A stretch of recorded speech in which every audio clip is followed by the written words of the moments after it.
distinguished guests, let me start my remarks by recognizing that today is the United Nations International Day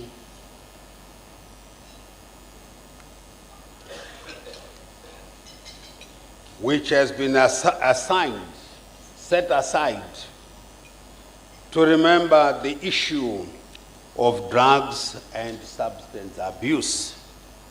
And Zimbabwe is also a member of the United Nations, so we commemorate this day. Indeed, it is a privilege and honor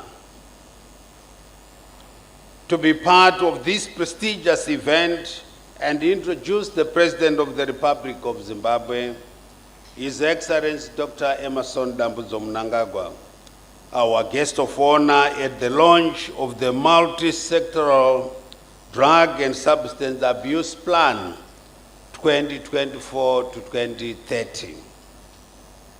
This is a bold step by the Second Republic in strengthening our national response mechanism to the drug and substance abuse scourge as we accelerate the attainment of a prosperous and empowered upper middle income society before 2030.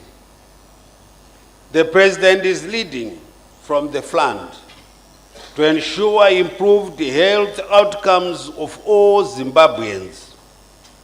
Indeed, our guest of honor is alive to the notion that a healthy population is crucial for the realization of economic growth.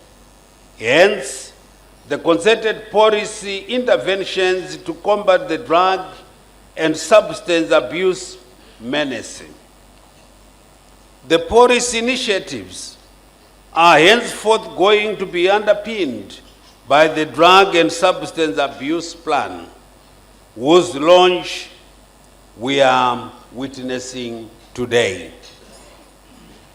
Distinguished guests, ladies and gentlemen, you are all aware that the drug and substance abuse continues to be a major public health, social and security concern affecting individuals, families, and communities at large. In this regard, our guest of honor is directed that addressing this challenge calls for cooperation and collaboration across all sectors.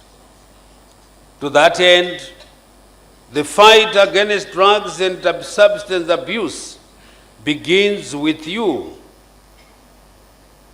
Or let me start to say, begins as our late Vice President John Ngomo said, begins with me, and it begins with you. And should be nurtured by the family unit and amplified by the communities. That's how we can end this cage. In our unison and collective efforts, we will overcome this monster. Government, through the astute leadership of the guest of honor, continues to mobilize resources internally and externally to finance programs and projects contained in the National Action Plan. Equally, the President has impressed upon a whole of government and whole of society approach in formulating and developing strategies to mitigate the drug and substance abuse menace. I am therefore confident that under the leadership of our guest of honor, the National Committee is leaving no stone unturned in combating the scourge as evidenced by the development of the multi-sectoral drug and substance abuse plan. Ladies and gentlemen, at this juncture, allow me to highlight that our guest of honor is a transformative and pragmatic leader who is keen to uplift the standards of living for all of us. With these few remarks, it is now my singular honor to invite the President of the Republic of Zimbabwe, His Excellency Dr. Emerson Dambudzo Mnangagwa Shumba, to address us and the nation at large. Your Excellency.